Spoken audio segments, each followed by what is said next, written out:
services for Durham Technical Community College. I also am the only Latino that identifies as such of all the vice presidents in our community college system, which are 58 community colleges. So if you think of that dynamic in itself, it's a little overwhelming to be the only one, but I'm used to that as well. So it's all good because they got the right one. We have no presidents in North Carolina in our community college system or university systems that identify as Latin as well.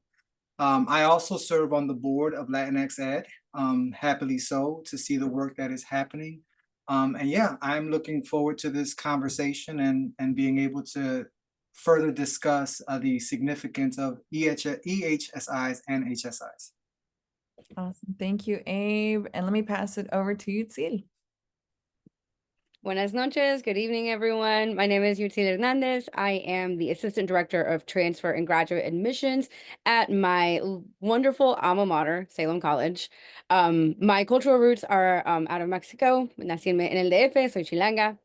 I think something that I also just want to bring to the conversation as we start is the reason I care so much about this work in particular is because it's so hard. Like, I don't think a lot of people know that these institutions exist. And I think that they don't know the roles that they play in our community. I came to Salem because the admissions counselor that I met a morning at the farmer's market was Hispanic. And so she was just so crucial into, helping me finally achieve my educational goals. And so it's important. I'll leave it there because there's so much more that can be said later on. You might need to share your year too, Yutzil, because Yutzil is also a fellow. Oh yeah, sorry. I am a LatinxEd fellow, class of 23. Woo woo. Awesome. Thank you so much. And let's pass it over to Flor next. Buenas noches. How are you guys doing tonight? So my name is Flor Juarez Diaz. I'm the currently director of the Latino Center here at James Brown Community College. I was born in Mexico, Oaxaca. This is my second community college that I have worked. My first one, when I was a baby, I started at Lenore Community College. I'm proud to say that. They are great at what they're doing at this moment. And so, yeah, that's it. So, well, let me share one good thing. The reason why I decided to apply to James Brown wasn't because it was a great position, wasn't because I was looking for something else. It was because I wanted to learn more under the influence of two individuals, right? And so mentorship was a big thing for me. The previous vice president who was at Lenore moved here, James Brown, as the president. And so I decided and I wanted to learn more from him and our chief of staff. There you go. Yay. Well, I just gotta shout out Flor for a second. She is the glue that is holding the Latino Center at James Brown Community College together. So shout out to Flor because she does incredible work and in a very hard environment, in my opinion. So anyway, shout out to Flor, really the innovation over there in the East. And then Marisa, excited to bring you to the stage. Awesome. Gracias, gracias. So, buenas tardes, everybody. My name is Marisa Gonzalez, and my pronouns are she, her, ella. And I'm an assistant director in the Office of Intercultural Engagement at UNC Greensboro.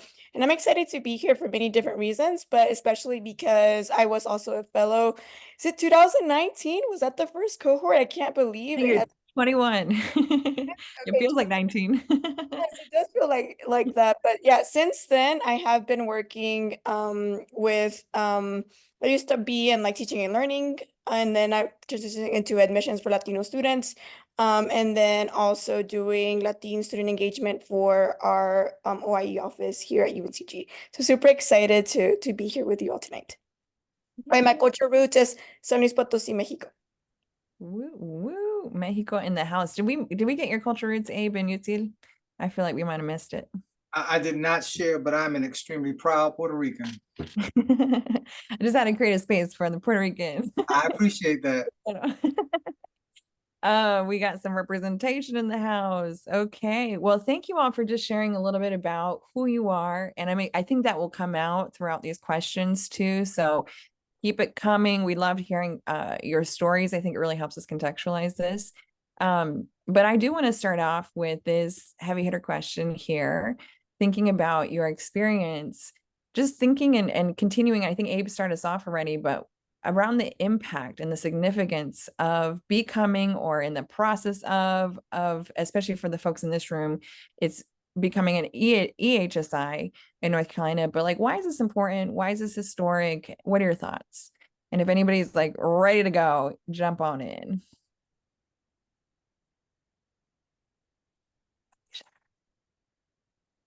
Oh, look, Fernando's already to jump in. Okay, Fernando, you got 2 seconds. Go for it. Yeah. Can everybody hear me? Yeah. Okay. I think that when I was talking with one of my advisors, it was definitely like kind of like it's a cycle, like it's an in and out, like, you know, generations come and go. And the more they feel seen, the more they feel validated and understood in a space, the more they're willing to like put the foot in the door and come back in. So one of the things was like we were looking at how other community colleges engage their Hispanic community. And it was like going to like the laundromat, Latinoamericana, Hispana, whatever it is, and putting out flyers like saying like, oh, enrollment for Hispanic students, like have or need assistance in filling out FAFSA, stuff like that. Like it really does get students involved more, because like first generation or like people who just have bad experiences or like have heard of bad experiences, it kind of like puts a fear factor into that. And I unfortunately was one of those students, but I was like, you know, I gotta push forward. I gotta be the change in my family so that my kids, my brother's kids, my cousins can all go. And I think that's what becoming a Hispanic serving institution is all about, and just making sure that as a people, as a raza, we like help each other out instead of tearing each other apart. And I think that's one of the most important parts. Thank you, Fernando. Also representing Rowan Cabarrus. Boop, boop, boop. Thank you for sharing those 2 pieces. And Flor, oh, I saw you went off mute, Flor, and then maybe Abe, if you don't mind jumping in. But Flor, go for it if you're ready. Okay. So why is it important? Why is it historic for us here? Oh, sorry, Flor. Put you on pin. Go for it. Okay, we can hear you still. So okay, perfect. Okay. So why is it important in our community college here? It means that everybody wins. Somebody said something about numbers. It really does come out to be numbers. It means our population wins, our community wins, because we're offering the classes, the programs, the opportunity for them to learn. Our employees here win. We grow together. You know, we say, and we always going to preach this and say, we're never going to replace anyone. We don't want to replace anyone. We want to grow. And we growed in financial as well. And this year, boy, how we see it. You know, everyone is getting what they need and what they want in every program. And it's because a large number of that is the Latino population. And once they see that, is your work is validated, right? And so not only from the HSI, by your coworkers, the other divisions, there's no more should we, it's how can we, what do you need? Do you need me to go? Do you need your help? It became such a blessing, and it's such a joy right now, because it's validation. The HSI is validating the work that had to be put in order for you to obtain the 25% mark. It takes a lot from an institution to pull resources, and when we say resources, it's financial resources from one department to the other.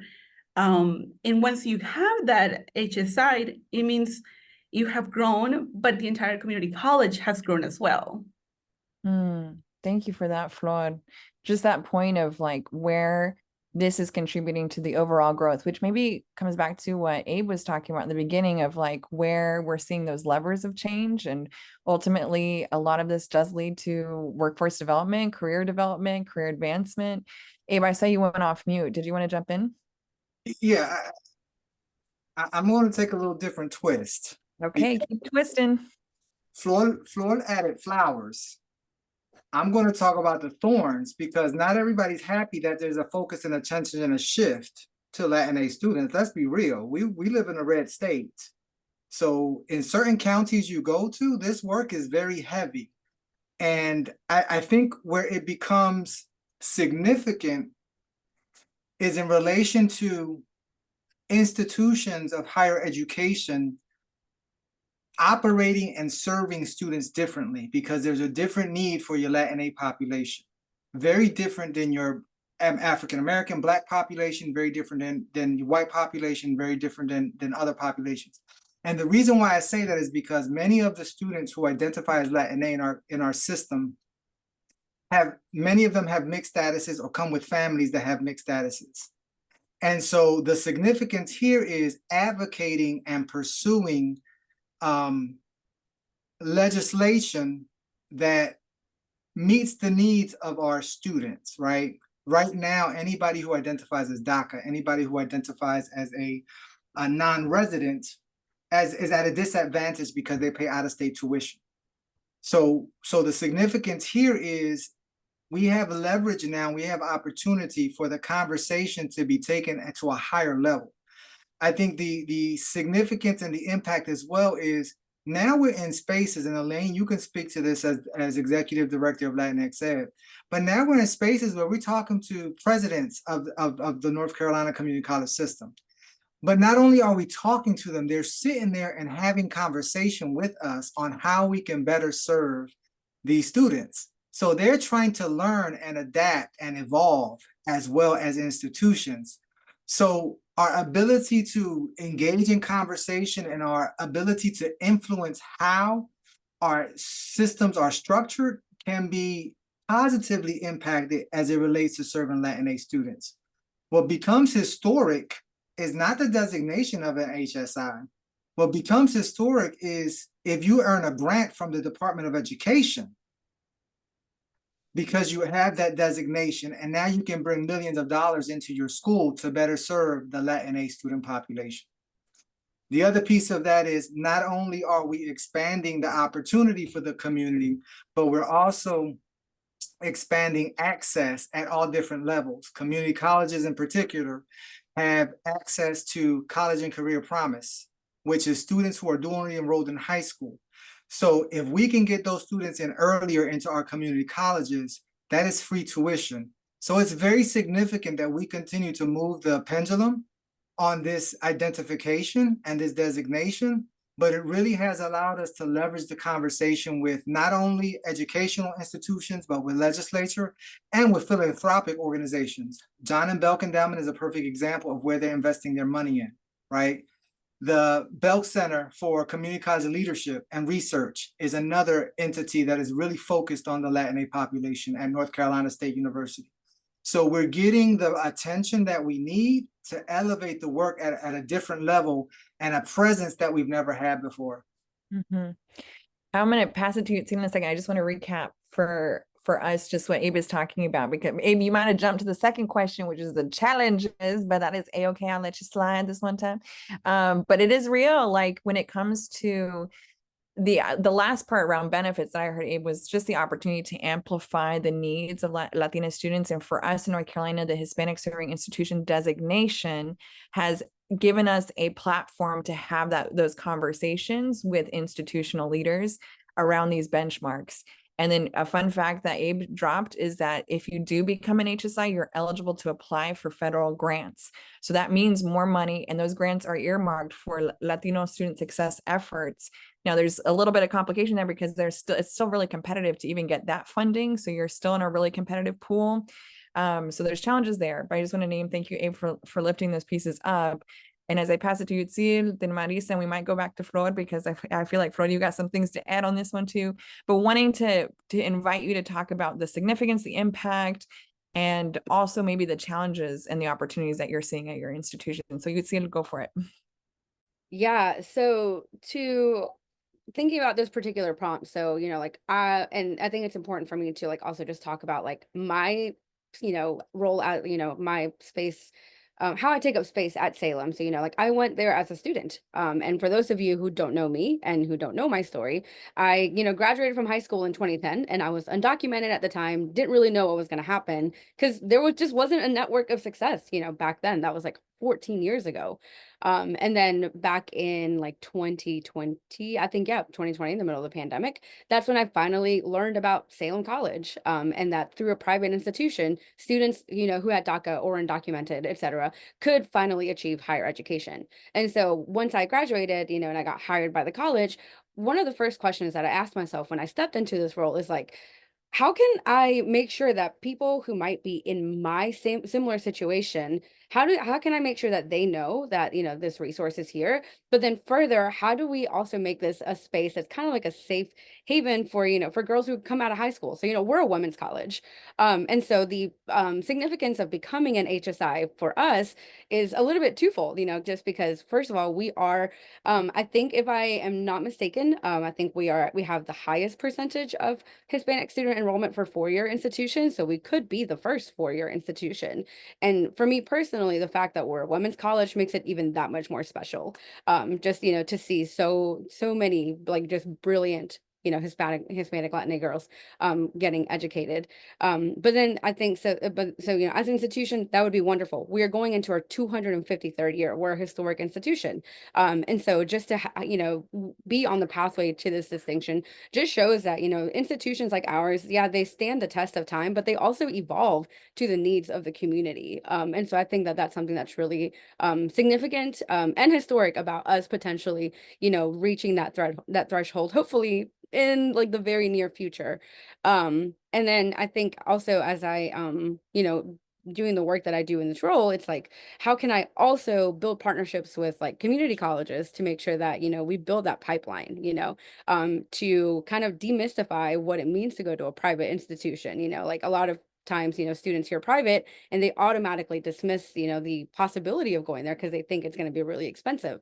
But in reality, there isn't. You know, we just recently signed a co-admissions agreement with Forsyth Tech, which is a really great opportunity to make sure that, you know, we A, have that pipeline, and B, just to make sure that, you know, we make a private education as accessible to everyone. And then lastly, it is ultimately a numbers game. One of the questions that I asked someone who works in institutional research for us was, you know, how, like demographically, how do our students retain? Because getting them to the institution is one thing, making sure that they walk across the stage is a whole other subset of support. And, you know, something that makes me really excited about the path forward is that, you know, at least at Salem College, you know, Hispanic students are the best retaining demographic. So I think we have a lot of opportunity, and I'm really excited for what the path looks like for us ahead. UTSIL. Also, shout out to UTSIL because I know that agreement is somewhat new. I think it just came out in like March-ish. And yeah, Late March. Yeah. late March. And UTSIL was like behind the scenes, making sure undocumented students were included in that. So like shout out to UTSIL for just increasing access and being at the table. I want to pass it over to you, Maritza. I have a feeling that your lenses might also connect, but I can't wait to hear what you have to offer. Yes, I was gonna say, Util, that we have similar stories in some ways, but yeah, I started at UNCG in 2012. And so I think this is significant because like today there are more serious conversations happening about how do we support students, how do we enroll students at UNCG? Because when I started, it was about 4.5%. It was about 300 students of us. We were a very close-knit community, but we were often felt like we were on the side, like we were like second class students, honestly, at UNCG. And fast forward later, like they started hiring people in admissions. They had one person that did also kind of on the side, like doing Latina admissions work, and then they hired someone else that was kind of like their I know some of you might know Margarita on here, but Margarita, and then like Katia left, and then I was there. And so in the span of 12 years now we're here, right, at 16.6% of undergraduate students full-time are Latin students, right? And so this is something significant, right, of a growth that we've seen in these past 12 years, but it hasn't been without the sacrifice of many of us, right, of going out and knocking on doors and having and leading that to only be the two people, because it was reflected in admissions, but everyone else on campus wasn't reflected on campus, right? And so other staff, while they were in the door, they were not being served. Our students are still, you know, struggling with that in some ways, but I think it's significant to have this designation or the emerging Hispanic serving institution designation, because people are like, oh, so like we actually have to start talking about that now. Like it's not longer the elephant that you can no longer see. Like we're growing to a point where we have to see them. We have to sit around the table. Now it's not no longer the 2 or the 3. Now it's 10 people around the table. Now it's the provost. Now it's enrollment management and the Division of Student Affairs saying like, ooh, how do we get these students here? And like you said, you'd see not only enrolling, but also graduating, because the way that funding is modeled now in public serving institutions, 4 years, I'm not sure about community colleges, but for us, it's like now it's not about just enrolling, but graduating our students, retaining our students. And so if we're not retaining them, that money is not coming to the school. So now there's a bigger concern on that end too. But I also like the fact that it's like we get additional funding, but like we said, it's only a possibility and it's not a guarantee. So even though we may be working towards that, it's still not something that is given to everyone. So that's something that we've raised as a group, that even if we get these numbers, if we're not doing the work now to show that by the time we get to 25, we're not going to get that money. So don't bank on that if we're not doing anything now. And so I think there have been very serious conversations at UNCG lately, like in the past 2 years, where they are looking at these different things that I'll talk about a little bit more later on. But it's significant because we're the first public 4-year institution that 90% of our students that identify as Latina are first generation, and they're all Pell eligible as well. So we are serving students that that need and want these support systems. So I feel very fortunate to do the work that I do at a school like UNCG. That's also my alma mater. Thank you, Marisa. I'm like, what a unique time, especially for a 4-year public institution. I remember the times where I've talked to UNCG, it's really been about connecting to marketing, like most institutions, right? Like how do we connect with the community, etc. But for folks who are, leaning in, think about, we have 2 community colleges here, we have a private institution, we have a public 4-year institution. So we get really to lean into 4 unique, or technically 3 unique lenses here. In the emerging list, and again, you already saw who is an HSI, community colleges are the floodgate for the percentage piece. So while UNCG is enrolling a high number of students, probably I think the top 5 institutions in North Carolina that are giving degrees out to Latino students when it comes to the sheer size of our population, the percentage is where that conversation gets even more nuanced. So Flor, I would love to hear a little bit more about your journey, maybe also the challenges. You highlighted some of the benefits. So if you'd like to just name some of the challenges, because you are at a Hispanic serving institution. So there's that 4th lens, actually having an HSI in the room. So go for it, Flor. Okay, so the challenges, some will say it began almost 10 years ago. Okay, so the historic of what is now is amazing. I will not trade it for for anything else. To get here, it was a lot of trust in individuals, a lot of connections and relationships that comes along with. So when I say, I followed the leadership that was there, it was because the trust was there that there was something going to get done, how it should get done, because it needed to get done, because it was the right thing to get done, and because they already saw the results somewhere else, right? The challenges came in for me, started when I started at Lenore, right? I was 20 years old, DACA student, going to community college at Lenore as well. So just picture this, right? Part-time staff clerical assistant. Okay, so 29 hours, right in, female, young, working in the division, being one of the only individuals there beside the director. It's very challenging. And it was something that I don't think I will be able to do it. To go through the challenges that had to happen. Now, to build the relationships that I have built there, it will last a lifetime, because we had many tough conversations, right? The why do we do it? Why are we going to take financial funding that we have because we were not, having anything at the moment, and assign it for our Hispanic Latino population. Why are we going to do that? Because you're going to face backlash not only in the community college itself, but from the community around you, businesses. What are you going to respond to that? What is it going to be, that they're going to be able to say yes, right? So all those conversations had to be done daily. And oh my goodness, yes, I was a staff assistant there, but you were an advocate as well. Okay, so they saw the Hispanic population for me, from my point of view. So I had you as an individual, if you're the only one there, they see the entire Hispanic population as you. You're the representative. So if you have to be almost a little bit perfect in every situation, and that can get annoying, right? So the toughest conversations that we have had is who deserves an education? Yeah. Do they deserve only students who are Hispanic and Latinos with a social security card, right? Or are we able to help undocumented students? Are we able to help more DACA students?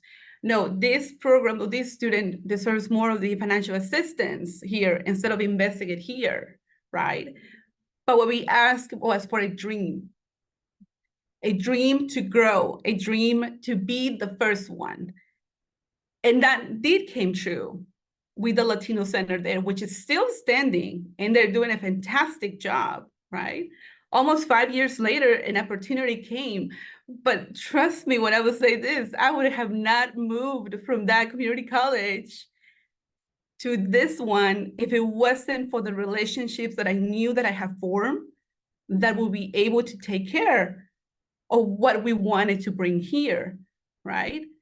Because if I was by myself, I would have at least taken 3 years, the minimum, to build a relationship with the adequate individuals who have the ability to make those changes in the policy or move the financial resources that we need to be invested in our community. Not only that, but you need individuals who are dreamers as well, who want to be the first in something, who sometimes they're like, do what you need to do, and I'll take care of the rest. And they're not afraid to sit in other rooms and have those tough conversations for you in rooms that you're not in. So you have to still think about this, do you have the trust of those individuals that when they're in rooms that you're not in, they're advocating for you and they're advocating for the community that you're working with, right? So when we came to James Brown Community College, the growth was really fast paced, right? After a time, we were involved with Go Global, the Latino initiative. That brought in the Anonymous Trust, which they invested $1 million in 4 community colleges. James Brown was one of them. Lenore Community is one of them, Sampson and Wayne. And they did give us a lot of liberties how to invest that money. Right now, we are closing our first year.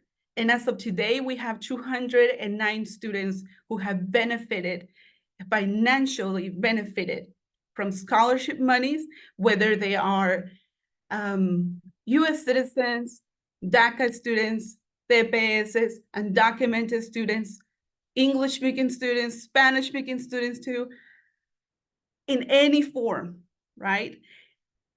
Whose solidly numbers here, 209 students. That is a lot of students right there. We're beginning our second year and we're growing more and more each time.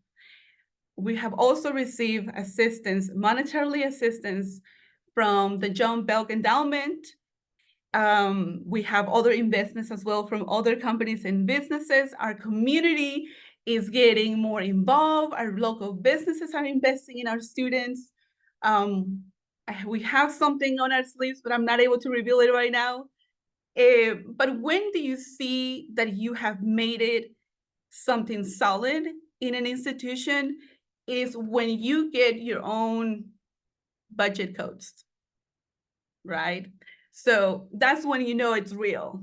And that's how you know when the institution has made a solid commitment that you're getting funding each individual year, not only from companies or associations or nonprofits, that they will give you some money, and what if, when it ends, this is money from the community college that each individual year will have to be allocated for the Latino Center.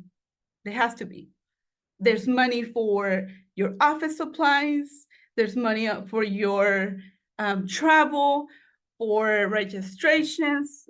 I mean, there's literally, you know, we have that. And it was something so simple, but for me, it was like, oh my goodness, it only took 10 years, right?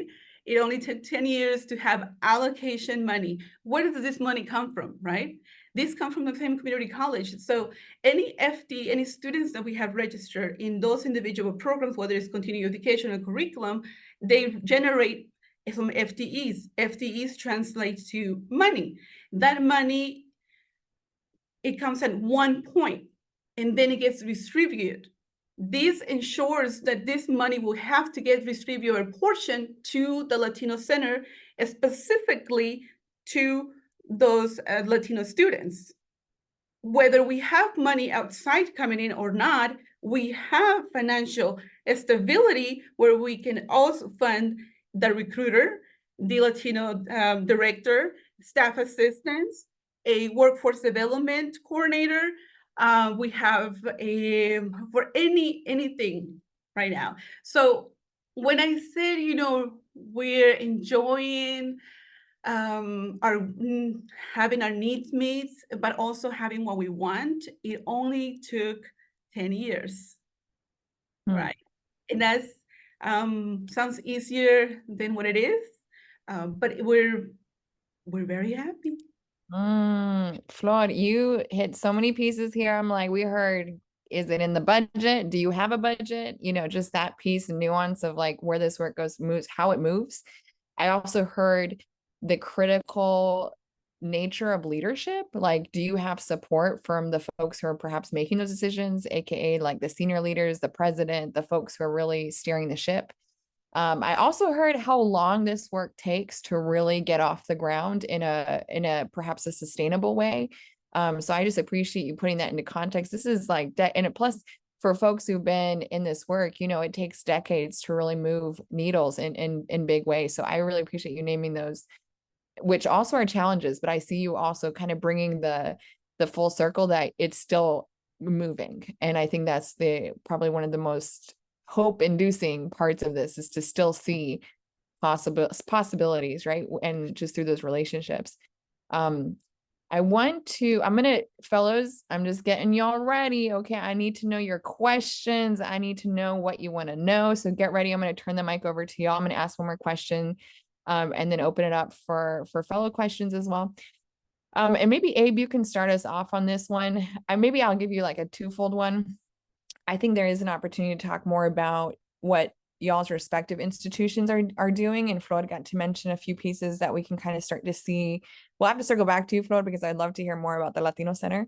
But Abe, anything that you can lift up about lessons learned at Durham Tech or any hot takes you'd like to add to the conversation? Yeah, so I'll start with Elaine. When we think about what the strategy is in being a Hispanic serving institution, and I want to focus on the word serving. From a research perspective, I think it's important for everyone to know here that over 50% of Latinx students live in the community college system. And I'm talking about curriculum degree-seeking students, okay? They live within the community college system. No different for us in North Carolina. I am going to mention one challenge that exists for us. We don't have faculty that identify as Latina. We don't have top-level administrators that identify as Latina. So to my other two colleagues who are panelists on here, when they talk about retaining students, if you're not willing to address the pedagogy in the classroom and the andragogy in the classroom that is inclusive of the Latin experience, we're always going to find a struggle as it relates to retaining students in our higher education system. So the other piece to that is very important to understand here is we don't have a workforce established in North Carolina that meets the requirements to teach in the classroom. Because in order for you to be able to be faculty teaching curriculum coursework, you have to have 18 plus credit hours in a content area at the master's level. So we're not talking about students with bachelor's degree, we're talking about students with a master's degree and in a specific content area to be able to teach in the classroom. The problem that we will continue to face is when you talk to other states and when you talk to other professionals about, hey, would you come to North Carolina to work? The first answer to them is going to be what? I'm not sure your state wants me working there. So we're going to have a gap for a very long time as it relates to faculty representation of the students that we serve. How are we addressing that? We're addressing it in different ways. One of the things that I do in student services is I am on an active recruitment plan to hire more Latin identifying employees on the student services side. The reason why that becomes important is because it's part of the experience of our students. Not only is the classroom the only experience that they go through, not only is it the academic classroom that they're spending a lot of time in, but a lot of our students, we've already identified our first generation, right? Come from under-resourced backgrounds, are Pell eligible. Many of these students need additional support outside of the classroom experience. Number one, to know that they belong at your institution. Notice I said not feel like they belong, because that's a piece of conversation that we have a lot.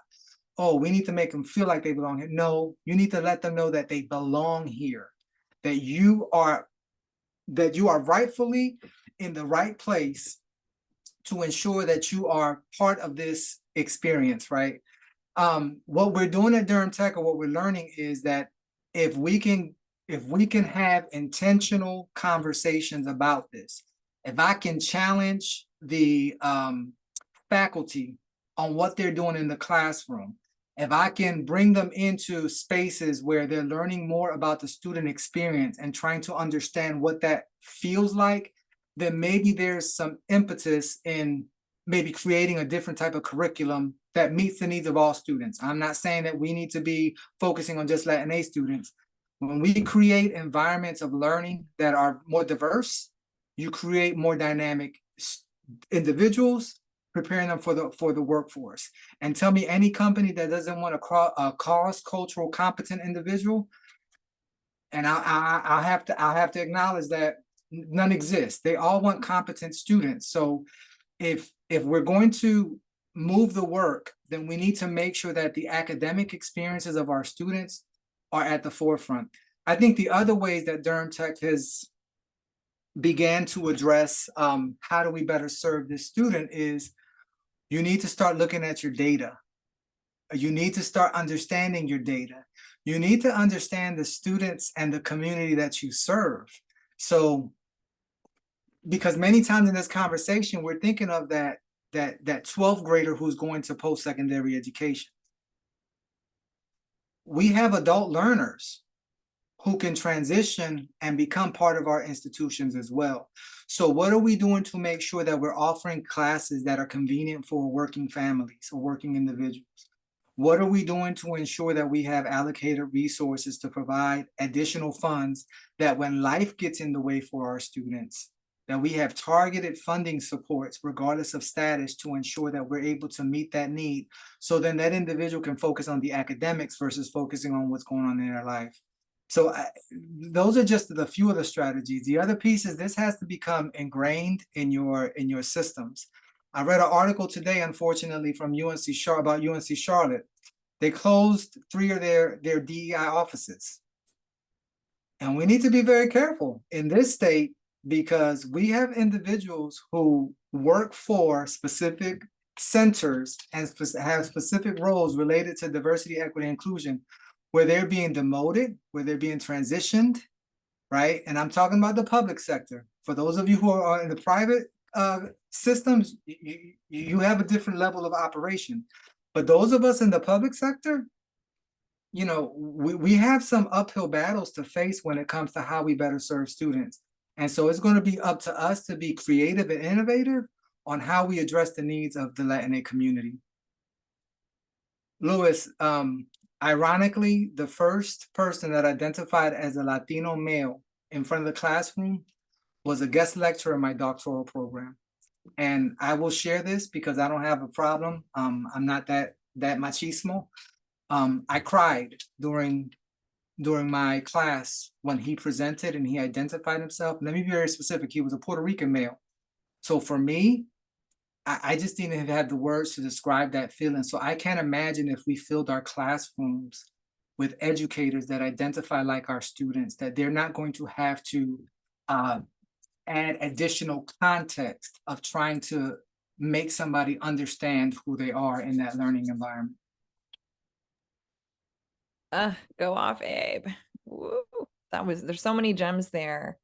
And I actually saw Marisa, I saw you nodding your head a lot when Abe was talking, and you might want to riff on and bring in UNCG too, because I feel like there's some, especially with the public conversations, there's intersection. Yeah, you were touching on some things there that we're currently facing in the public sector with the new DEI under the UNC Board of Governors. And so I was hired in this role almost 2 years ago after being in admissions for almost 2 years. And the way that it happened was because I mean, through the admissions process, you build such a relationship with not just the student but the parents. And so once they came to UNCG, they were coming back to us in the admissions office. And so it was like our Latino center in the admissions office.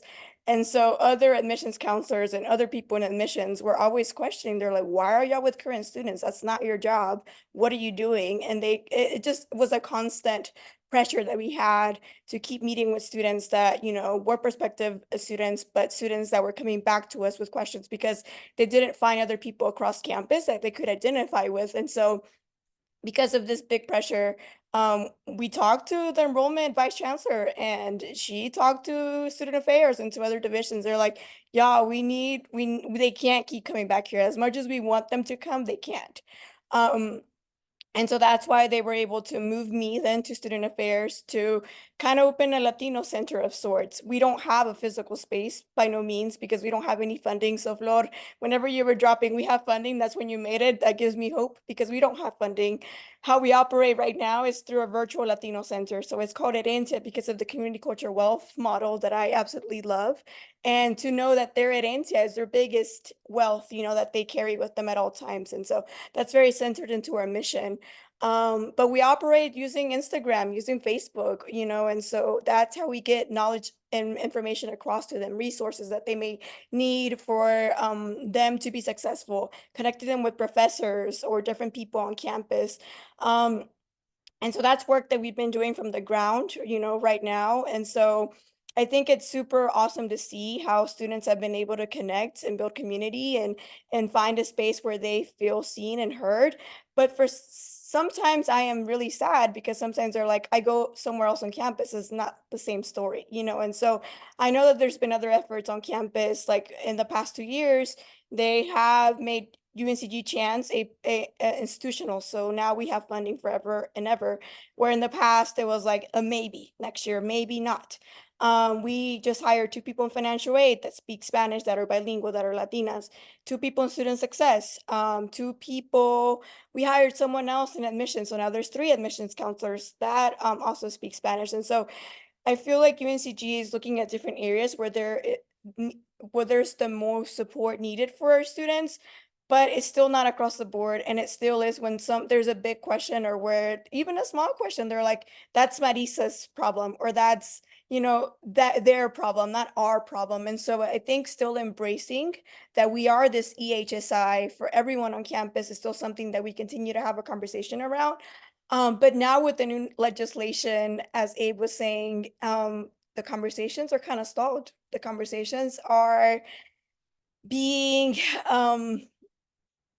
just, I don't even know how to describe it because we still haven't received much guidance, but that things may be changing and things may change tomorrow, next week, or the week after that. We're going to submit a plan September 1st to see if we're in compliance. And luckily they're saying that our LatinxEd group is in compliance. But that may change because that's one out of many other rules or regulations that may be coming out. I spoke to some people in Texas and they're like, it started with one and now we're at five where not even faculty can speak. So us as faculty, I mean, as a staff, we can't have a say or a position, but faculty can. That may change in the future. And so we're very worried about what that may mean for us in the public sector.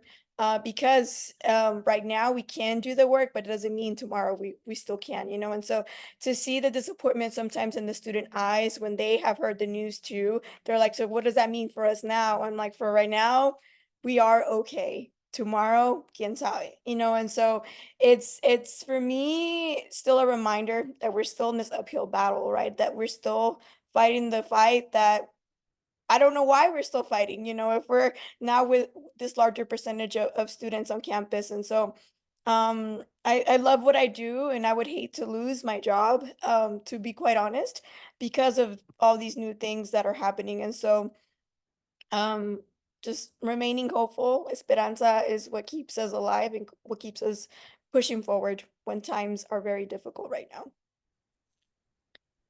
Marisa, I feel like you and also I see Maida and Oscar's comments really tie in, just holding space for the uncertainty that especially Latina leaders and students have to just kind of exist with, and find peace in the sense of the chaos. But also I know UNCW just went through a lot of changes and school is literally starting right around the corner. So just holding space for that, Maida, and what you might be going through with that. And Oscar also putting out here what you just said too, Maida. You said this uphill battle. Like we are in 2024 and we got a long way to go for North Carolina. I think it's sometimes I look over at like Texas or Massachusetts or California and I'm like, must be nice. Okay. Like this is another world out here. And it's really, I think what I've learned in that is it's really important not to compare in certain ways because we have they are thinking like Massachusetts 30 years ahead of where we are. But it's also inspiring to see like, wow, that could be us one day. And it's going to require like all hands on deck to get there. Yutzil, I'm coming at you. And then I also saw Jessica put a question. So I'll bring you up here, Jessica, in a second. But Yutzil, would you like to add things? I know you're in a private space, so there is different, I'm sure, privilege, but also unique challenges, I'm sure, in that world too. So any hot takes and also insight into Salem? Yeah, I mean, well, first of all, I mean, I hate to use the word unique because I feel like every school uses that to market themselves. But we are a very different institution. We're very small, which is a double-edged sword. Like currently our undergraduate student enrollment is like 500. We're a tiny institution, okay? Like average class size is like 7-1. Cool, that's great. But that's like when you're in like those really small spaces, that's where a lot of like the disparities like really start to come out. And it's also a challenge, because you want to think about like the long term. You obviously like a lot of the things that like I want to promote, etc., are generally well received by the people that can help facilitate the things, but beyond like the 3 or 4 people who can do that, it's really hard to get the support of like the rest of the staff and the faculty. They're like, well, why do we care? And I think it's one of the challenges, at least for us as an institution, is getting everyone to understand that like Latinx like student support doesn't mean it's just for us, like whenever like these support systems can actually benefit everyone else too, and like this isn't like an isolated thing. I'm not advocating for something just because, like this, these are things that are going to be beneficial. Like I know Abe mentioned something about you know, people who want to come back to school later in life, like I have such a heart for adult students. But at a small institution like ours where we have a very small and limited infrastructure where we don't really have a lot of evening or online offerings, it can be really hard to create that long-term support. So I think the challenge is that I'm running to, particularly when thinking about the longevity of this work at Salem, is how do I get them to care about it, and like how can I get people to see the importance and how you know, the designation for us is not just for us, but it's also for like the greater ecosystem of Winston-Salem. So it's kind of hard to get them to understand why that's important. And up until the last maybe like 6 or 7 academic years, Salem was a very predominantly white institution. It just recently has started to diversify because of the way we restructured financial aid that, you know, made it a lot more accessible to Pell eligible students. So even though we do have now a very diverse campus, it's really not reflected at all in the staff. It was devastating. We just lost our dean of students last year, and she was, you know, she was Hispanic. She looked like me, you know, she gave me my diploma. And I really remember how we took it so hard as a community when we lost her. And that just makes me think, it's like, when I leave Salem, there's going to be one Hispanic person who works at Salem, both at the faculty and staff level. And so I mean, and I know that it's going to be different for everyone at private institutions. Yeah, we do have a lot more freedoms. No, we're not technically bound by, you know, other state policy, but I think just the uphill battle is getting people to understand why this work matters. I'm like, that piece around buy-in, I think you hear that across institution of like, what does that look like to get there, to get it? And I'm just gonna put this out here. The skill of persuasion, we are about to, as a group, need to really develop that skill set, because it is a skill set in an art form in and of itself. And that's something I've been learning personally in my own leadership. Like, what is persuasion? What does that mean? How can we utilize it? It intersects with negotiation, but Lord, it is that season, right? Of like, how do we really use that art form to be able to convey our message and also have a strong stance. So anyways, shout out to you. Thank you, Yitzi, for sharing that. And also, I think a lot of folks in this room probably feel that reality. If like we were to leave our positions, like what would that impact? How would that impact, you know, our institutions, our organizations? And so just holding space for that experience right there. And Jessica, I have not forgotten your question. It was a good one. If you don't mind coming off mute and sharing a little bit more about it. And I have a feeling, Flor, I really kind of want to know what your answer is to this, because I know James Brown did apply. So I'm curious. But anyways, go ahead, Jessica. Love to hear your question. Hi, all. My name is Jessica Solis Aguilar. I'm a little bit in the policy work, and also, Flor, I fan of you and also the work that you've done at James Brown. My question was really about pursuing HSI designation.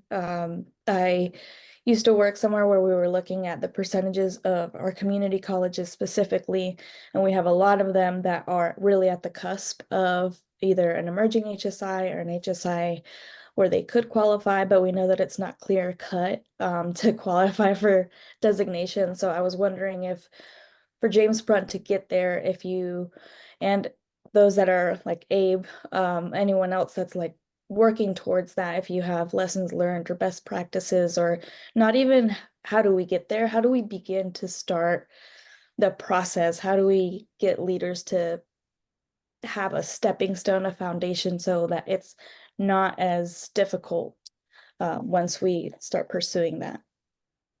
Absolutely. So with HSIs, you know, you have the privilege and options of applying with federal grants. So we found out that we didn't got it, right?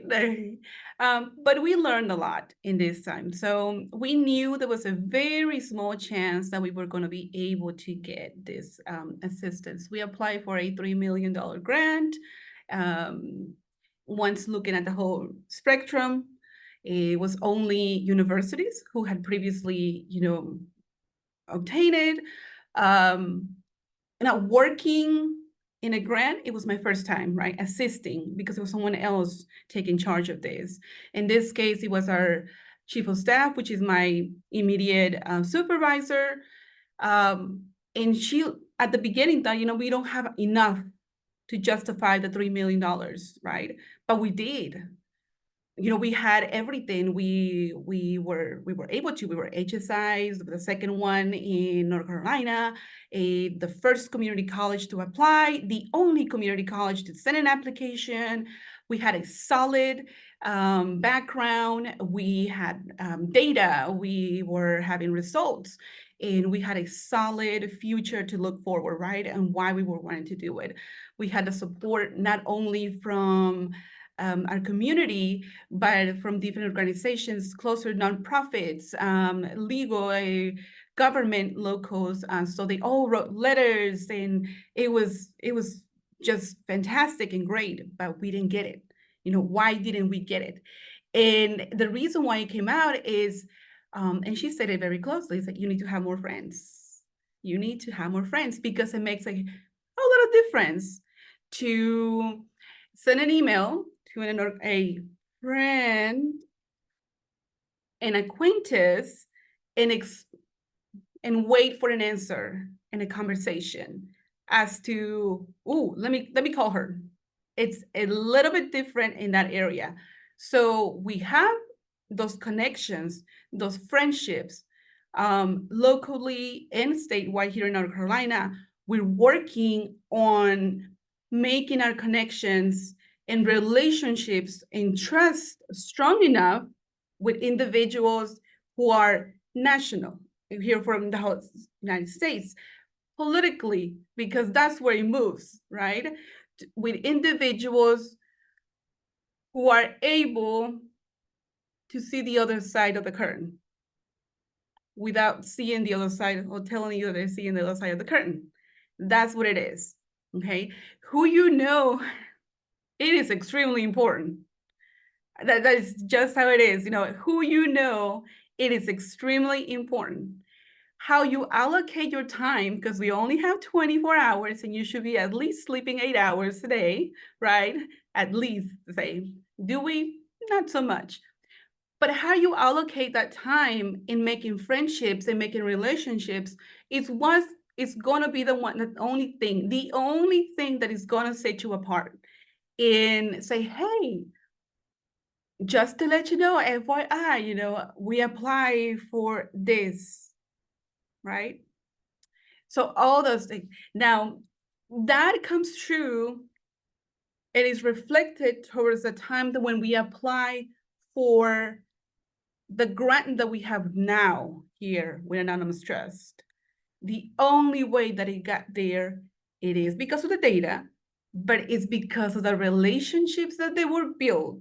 And not a lot, but the majority of the time, the individuals, the associations, the companies, the nonprofits, they're not betting, they're not investing in the institution. They're investing in the individual who is head of that department, who is capable of bringing the dream, you know, into solidifying something. So we have learned that we need to work more in our building our relationships and our trust with other individuals who have access to different conversation rooms than we do, at a point that they are our friends, because we're just friendly people, right? That's what we have learned. We have it, we want it, we can do it, and we're gonna get it, but we're working. So real. I'm like, that national level, it is a federal designation. It's a federal grant. So that makes a lot of sense that those national relationships can sometimes be that lever, or that, you know, and I saw Carla put in the chat, network to get work. Woo, that is a new slogan we're going to have to use. And Abe, turning it over to you. I'm sure you got lots to say on this one too. Yeah, so first of all, let's ground us in the fact that it's fantastic that we have emerging HSIs and we have HSI designations nationally. What is unfortunate is there's no additional funding being added to the Title IX grants. So it's going to be more competitive in order for any HSI to earn a grant if they're not already receiving that type of funding. So the competitiveness will increase. If they don't decide to invest more financially into the Title V funding opportunity, then what you may see is lesser amounts of grant money going towards institutions, right? So that impacts your ability to support and serve the students at your campuses. There are some community colleges that have earned Title V funding from the government. None in North Carolina, but there are some other states. New Jersey is one of them. Middlesex College is one that I know of. I think, to go back to your question, Jessica, when we talk about how do we get there, right? What's the approach? First and foremost, if I'm the only one clamoring and advocating that we need to become an HSI in my institution, then we have a problem. Should not be just my voice. I should have the insight, the inclination, and the perspectives of other leaders at the college to say, hey, this is something that we are seeing. This is a trend that we are experiencing. We need to focus some attention here. But I also believe that there's a national organization by the name of Excelencia in Education, which is where I first learned of the HSI terminology over 10 years ago.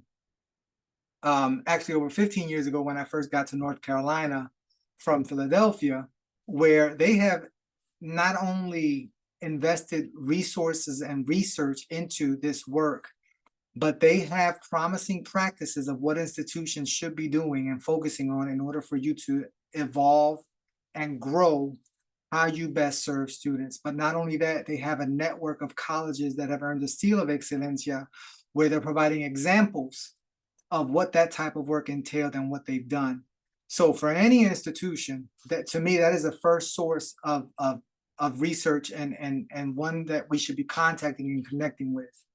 I think the other aspect of it is going back to analyzing your service area and your community.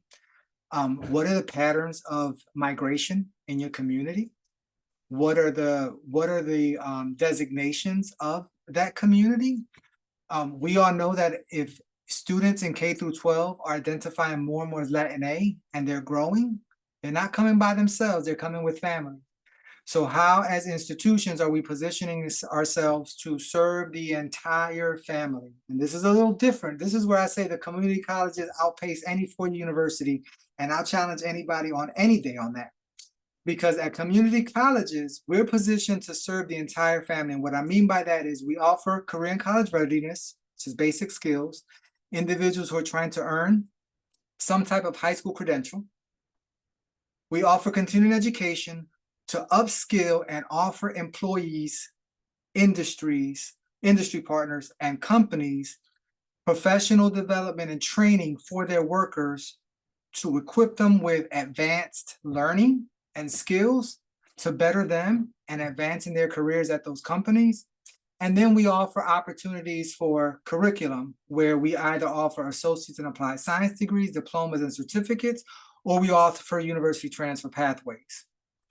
So we are positioned and we are established in a different way than four universities, which is great for us because that allows us to be very flexible and amenable to meeting the needs. But what is going to be centered around that work, Jessica, is you have to have a committed group of individuals at your institution who are willing to transform the dynamic, who are willing to change the culture, who are willing to challenge the status quo, and who are willing to learn about what the Latin, Hispanic, Latino, Latina, Latinx, whatever term you use, who are willing to learn more about what that identity is. Because we're not a monolith. We are very different, unique individuals. Some of us, by nature of where we're born, have citizen status versus others that do not. So all of these intricacies are what makes us so unique. And you also have to have a community that's going to be willing to move the agenda forward. So not only is it the institutional capacity when it comes to your leadership, but now you need to talk about your boards, right? Your board of trustees, because that's where a lot of decision-making happens. And so how do we educate those individuals on what this means? How do we translate, or how do we propose it in a way that we can take a demographic of students and translate that into potentially, how does this convert to FTE, full-time enrollment classification? How does this translate to enrollment growth? And going back to some of the points that were made earlier, you don't grow enrollment by bringing in new students. You grow enrollment by bringing in new students and retaining the students that you have, right? So there has to be an emphasis and a focus on retaining the students that are already there. Because what is it worth for us to recruit, attract, create welcoming spaces for these students, and then they don't stay with us, right? So it is a cycle that we need to make sure that we're clear on what we're doing. What is the plan? What is the strategy, and how is it sustainable? I am like, I think our cups are full, especially when it comes to the reality and also the potential. Fellows, I know we have like 20 minutes left, so y'all better interrupt me, throw your hand up, get in here. Marisa, Yutzil, is there any other pieces that you'd like to add as we wait for questions to come on through?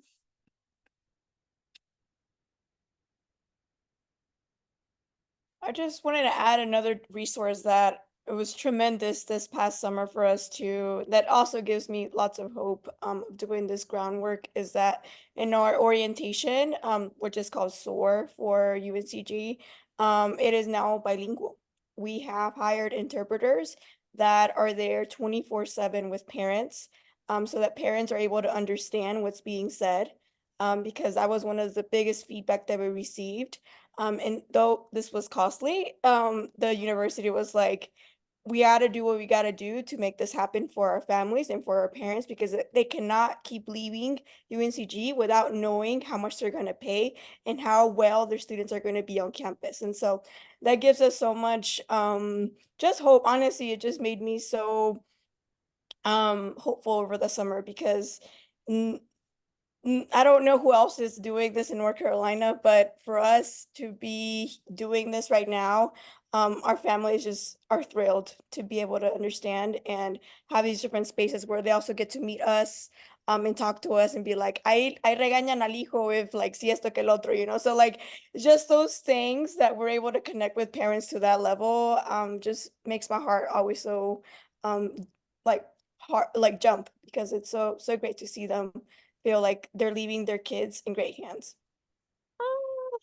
Isn't that really, we were just talking about it in our team, but like those moments, it reminds us why we're doing this. I know when we get the system level change, you can get really like technical and like, we're thinking about data, and just there's different levers that can often, I don't know, it's not the feel goods, you know what I mean? So just to be able to see parents and students, be able to benefit and actually make moves and it actually make a difference for them. Anyways, thank you for that, sharing that, Marisa, because that truly is the hope that we need to keep going, is to see those changes.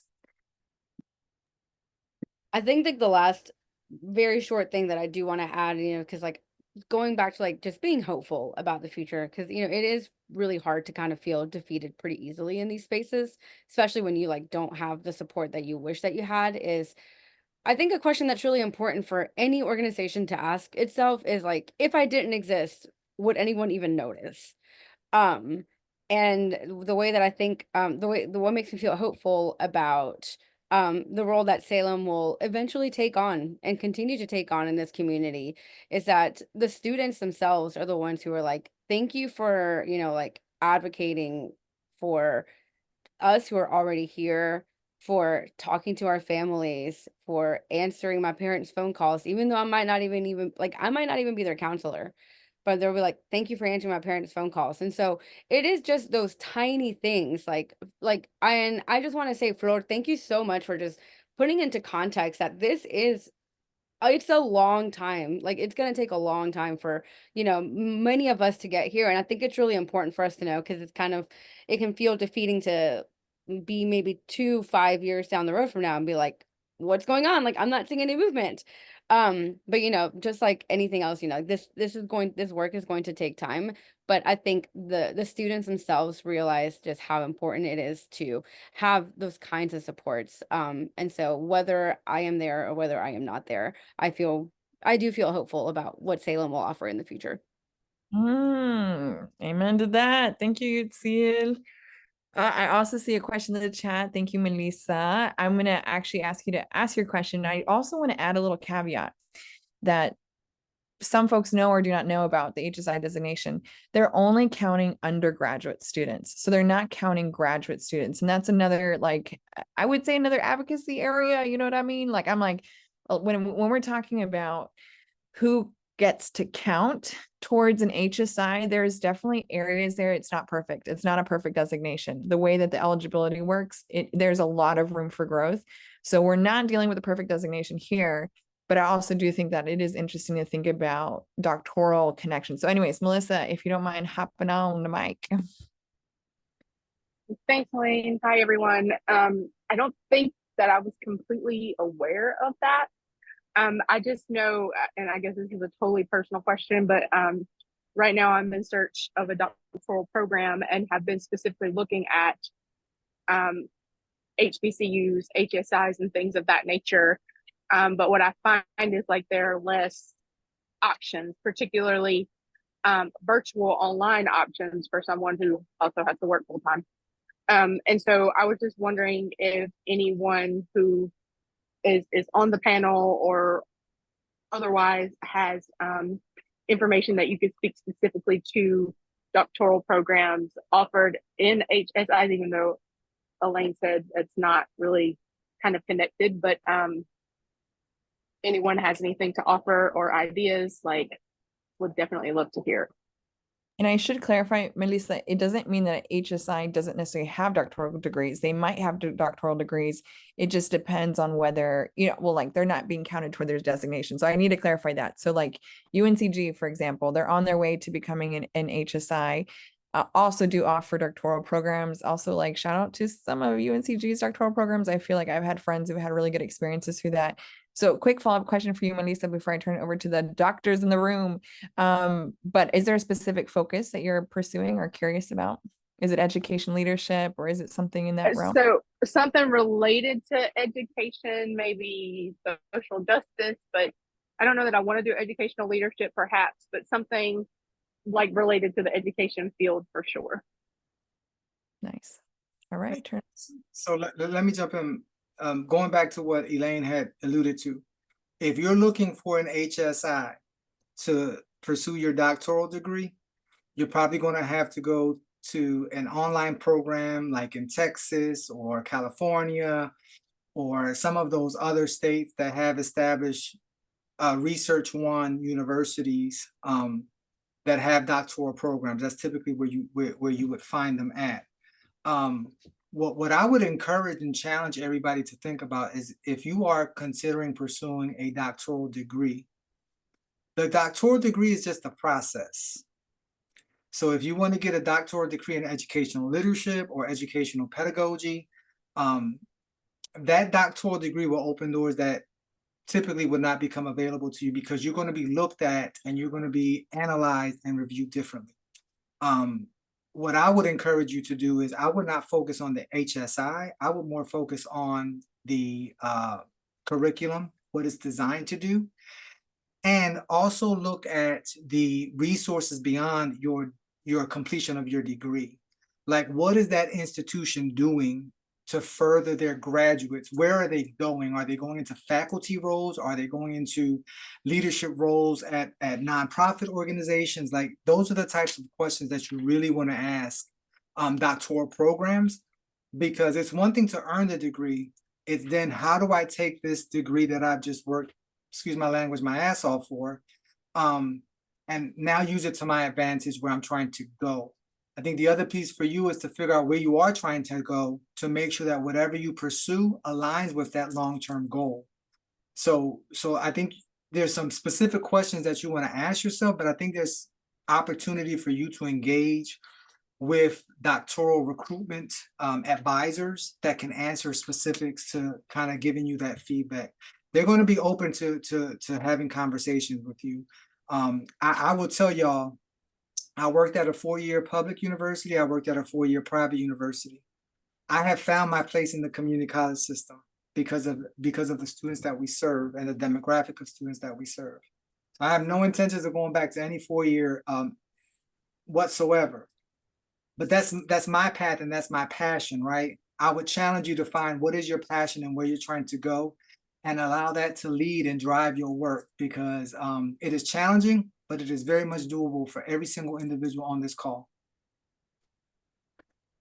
Just to add a little bit more, yes, at UNCG, we do have doctoral programs, but if we, like we saying, if we add those numbers in with this, it drops our percentage from 16.6 to 14.3 because we don't have as many people going to the master's and PhD programs, right? And so that's another issue in itself as well, that we should talk about in the future. But shout out to Luis. I'm in the program. I'm in year 5 of Education, Leadership, and Culture Foundation. So if you have any questions too, let me know. I'm getting ready to do my comps here soon. So that's a program that I would say, Melissa, look into as well. I was going to put a plug in for that too, because it's like a mix of different sociology, history, critical pedagogy, and the leadership piece to it. So it's like multidimensional and interdisciplinary. And I think there's at least 5 Latinos in the program. So not an HSI yet, but I think the program is very reflective. And when I was searching for different programs, I've gotten all my degrees from UNCG, and I really wanted to go to another institution. But when asked for advice, they're like, look at the faculty, look at the people that you're going to work with and see their research interests and see if they align with what you want to do as well. And so when doing that, I looked honestly at Chapel Hill, I looked at other places, and I didn't see that correlation. And at UNCG, fortunately, we do have Dr. Betes, that's Colombian, we have Dr. Villaverde, and we have a couple other people that are able to think with you and feel with you like different things that you want to study and research. So just throwing it out there, maybe not UNCG, but look at their research interest and see what may be of your interest to see if those things match. Thank you so much, Marisa. And I see Oscar, our other doctor in the room. Come on through, Oscar. I'll make it quick. I think where I'm going to piggyback is on Abe's comment. At least for me, when I completed my doctorate, you're right. You're not going to find HSIs. You're not going to find HBCU specific things. Just keep at the forefront of what you're doing, what you want to do, where you want to be that agent of change. When I did mine, part of my research was on the lack of Latino teachers in K-12 systems in my county. And it opened a lot of doors to understand, salaries, working conditions, education. But then I turned that around and used it in the community college, because it's part of it. But to me, the degree, I will agree with Abe 1,000,000%. The degree just opens us the door to be able to have the conversations, to be able to create the change. I've worked in 4-year HBCUs. And there's a lot of things that you're able to research, but just find what that topic is and then build from there. And if I could be of any help, I'll be glad to even share my dissertation with you. So just let me know. Thank you so much, Oscar. I'm like, shout out to the doctor, the doctoral, the pending future doctors. I know that is such a journey in and of itself. And there are lots of institutions, at least in North Carolina, that are looking for people like you. So I'm just going to put that out there. There are coins out here. There are different, I mean, of course, there's the PhD pathway. There's an EDD pathway, EDLD pathway. And recently I was talking to somebody who's a community college president, and he was just naming that people treated him very differently once he had a doctor on his name. And for him to get to the level that he wanted to get to, that was really important for him. He also told me some funny advice too, so take it or leave it. But he said, don't try to save the world with your dissertation. He said that it took him like way longer because he was trying to save the world. And he was like, I should have, in hindsight, just try to get it done. So I was like, that is valid. Let me add to that. Yeah, go for it. Not only don't try to save the world, you don't own the dissertation when you're a doctoral student. The university owns it. So your chair is the one that really benefits in different ways. So don't invest your all into that dissertation. Get that degree and then go do your research on your own, because you have all the skills to get it done. Right. And just the last thing that I wish I wanted to have this layer of the conversation with the community college president I was talking to, but these degrees also don't define us. They're stepping stones to the next stage, right? And so when we think about it as tools, I think it shifts the meaning, because sometimes it feels like, oh, I'm only worthy if I get there. And so how do we really, keep that in check as we pursue something that's just going to get us closer to our purpose? But just wanted to name that there's so many layers to that. And I'm looking at time, that time flies when you're having a good time. So I'm going to try to tie in Karmisha's question with maybe like a final round for our panelists, a little hot take moment here. So Karmisha's asking, what advice would you give to someone who could advocate in the Capitol about education programs that serve underrepresented students? And I want to tie that question in with, what role do we have to play in advancing, whether it's eHSIs or the issues that are connected to Hispanic serving institutions? So your call to action to us, would love to hear what your hot take is for the role that we can play as education leaders in North Carolina. And anybody who's ready can go first. And 2 minutes per person. Okay. Hot takes.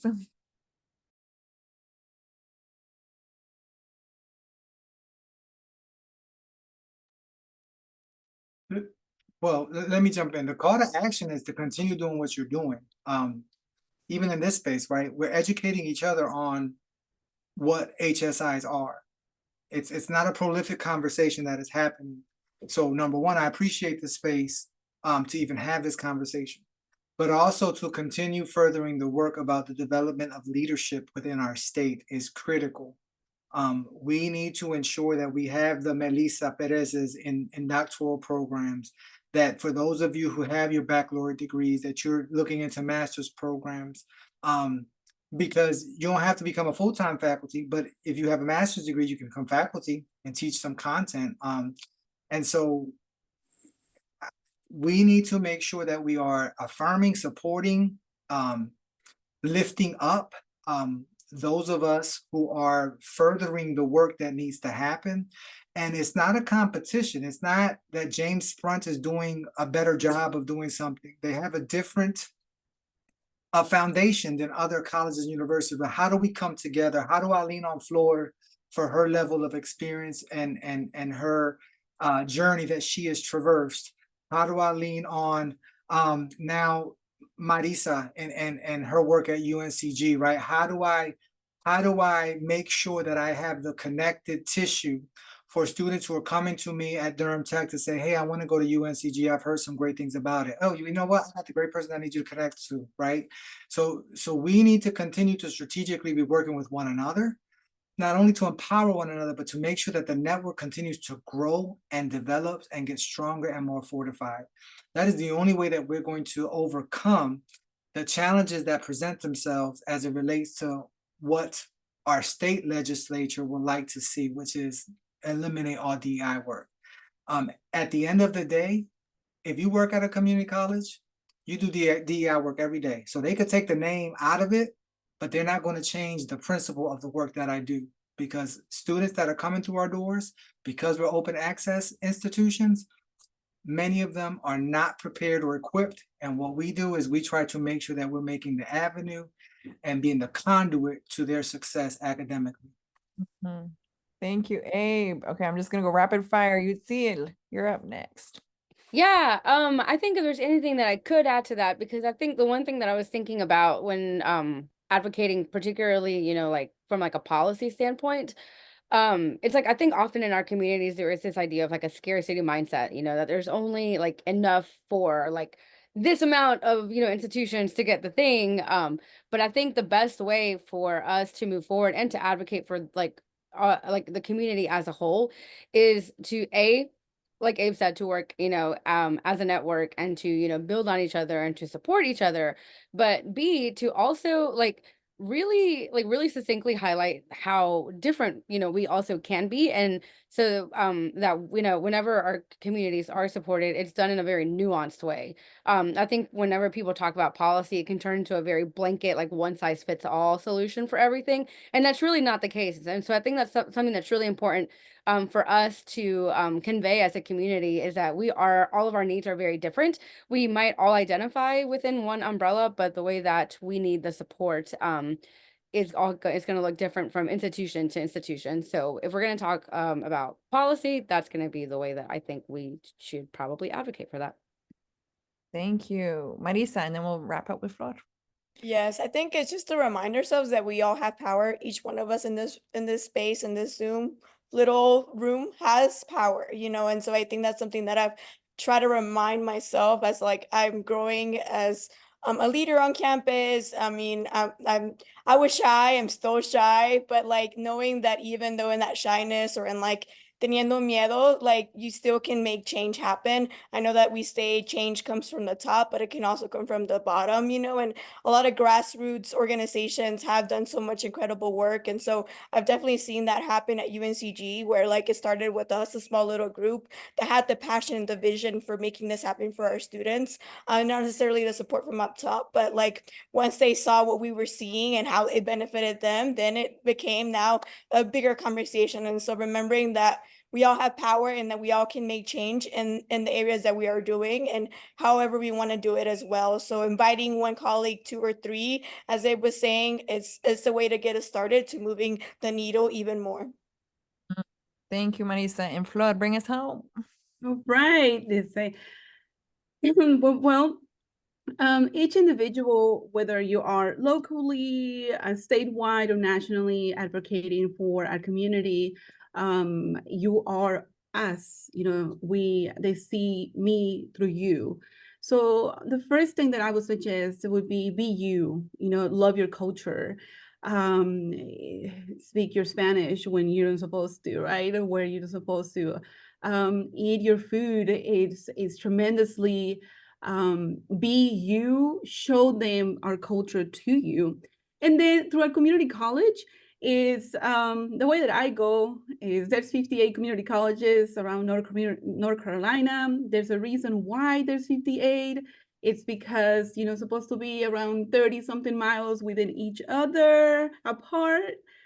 So that each individual there, citizens of that county is able to get an education, a quality education within driving reasonable miles. So it's offering the programs, offering the services in Spanish is simply doing our job. And if we're not doing that, we're not doing simply doing our job. So help us do what we must simply do.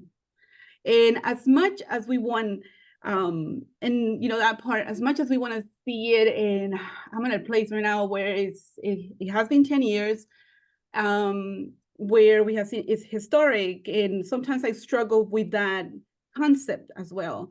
And you know, Elaine has made me see it a little bit more, right? Because I'm here in Dublin County. And as you know, Second Community College, who is HSI, and we're doing this, and it's great and everything. For us here, it's just our job, right? As a historic as it may be, it is just the norm. You know, we have a group of individuals who are requesting something, and that we need to bring it. And that's, for me, that has worked in advocating for a community. It's help me do my job, help me do what we're supposed to be doing, help me serve the community, help me you know, bring more resources, and that's just it. Is it? And that's all I have. Oh, thank you. Well, y'all, give it up for our panelists. Thank you for being with us on a, como se dice, Wednesday night, to drop some real talk with us. Y'all are so encouraging to me in my leadership. So I'm just glad that we are able to hear from your lens and your perspective and your expertise. So thank you for being here. And then an apology to the fellowship team, because we might have ran over time. And I know y'all had some extra announcements for folks. So my bad. I will make it up to you. And then shameless plug for what I just dropped in the chat. There is an opportunity to use your voice for change. I'm going to send it out via email. And so if you're interested in dropping it, you know, sending public comments, speaking, we're trying to get a group together to rally, okay, for this. So we hope that you'll be a part of it. So to be continued. But again, apologies to the fellowship team. Thank you to everybody, and passing it over to Kiara. Yeah, thanks, y'all. Thank you so much. Can we give another round of virtual applause? Unmute yourself if you want to give a real applause. Thank you to our panelists for all of your wisdom, your insights. We are so grateful for everything that you've shared with us today. In the chat, I'll drop it again. The link to the survey is included there. So as always, we appreciate, welcome, invite your feedback. This survey does include a couple of additional questions, including insights on whether or not you need continuing education units, CEUs. We are able to award those. So please let us know if you do need those CEUs by completing that survey. While you are completing your survey, let me go ahead and share my screen and give y'all a couple of announcements.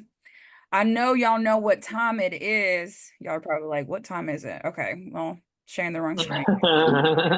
It's time to sign up for the summit if you have not done so already. I see Marisa and Yutzil, okay, with the dancing because we are ready. We are excited. The registration early bird deadline is ending next week. So please go ahead and get registered if you have not done so already. Some of you have shared that you have a need for funding potentially. While our scholarship deadline has already passed, there is a possibility that we might have to, or that we'll tap some of those folks who have completed or the application. So I'll drop that in the chat now, but this will take you to our application for Summit Scholarship. If you are in need of some financial support, please fill this out. As funds become available, we'll be following up with those folks as soon as we can. So thank you so much for filling that out. And Giselle, I see your question about the mixer. Elaine, are you still online to share those times? Yeah, the mixer is starting on the 11th, the pre-summit mixer at 6 o'clock. So it'll be popping from 6 to 8, little nice, some comida. And was there another question? Were we supposed to buy a separate? If you already purchased general admissions ticket, it is included. And correct me if I'm wrong. Actually, it's not. Yeah, so it's an add-on. So if you when you go to sign up, you just click the add-on for the mixer if you're available to attend. The fiesta is already included in the general admission. So if you're trying to go, you should go to the fiesta. Don't miss out. Come looking cute. We have a good time. But that's included in the general admissions ticket. So the add-on is the mixer.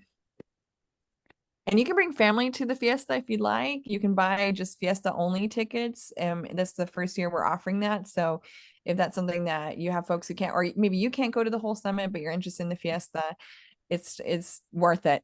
It's worth it. We have another question, Elaine. If we have the scholarship, is the mixer included? I believe so. If you used it and you signed up and you didn't click the button, just make sure you reach out to our summit team just to make sure you're on the list. But it should be there. We had a little glitches with the promo code, so thank you for your patience, but I think we made it through.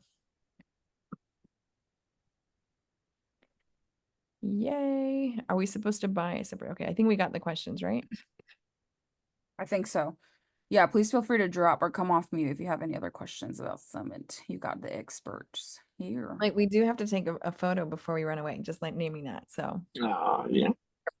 We got babies in the photo. That's even better. Yes, I know. I'm like, gotta get ready for this photo. But I don't know. Whenever it's time, Kara, you Yeah.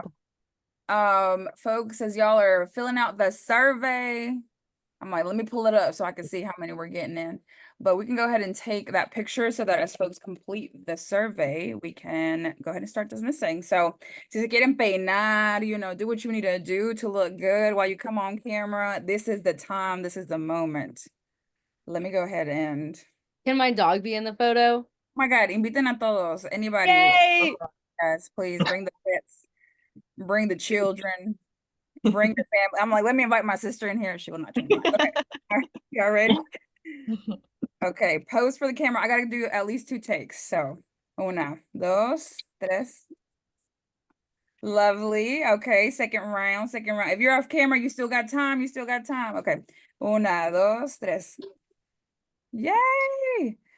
All right, y'all. You look good. Great to see y'all. Thank you so much. As you are completing that survey, when you're done, feel free to log off. Cuídense. See you, Josue. See you, Tere. See you, Xavier. See you, Brittany.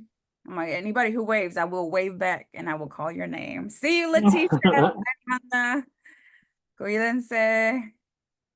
Adiós, Laura. Bye, Laura. Adiós, Jesús. Sí, Jesús.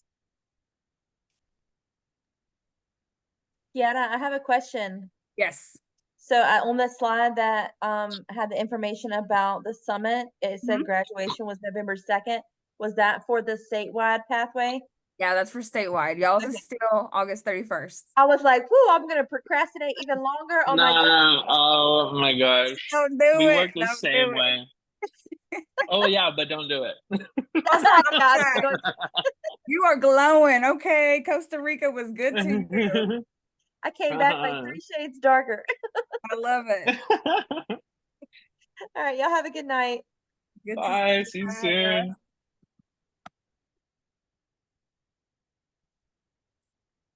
Sounds good. Jonathan, how are you? Jonathan. See you, Oh, Lisa. bye, Lisa. Jonathan, you're probably the only person who stuck through, okay, to make sure you finish that survey. Yeah, that survey. Still Gonna be working on it. intense. It's I'm about on- to change our entire program with this one survey. Stop. I'm almost done though, so I'm on the last question. Okay. I'm I'm over here surprised looking. Elaine left. Yeah. Say what? Yeah. Little surprised Elaine left. She was ready to clock out. She's been leading. Yeah, I look, half of your cohort did not, only 11 people have submitted it, Jonathan. Okay, so Wow. take your time. Leading the pack here.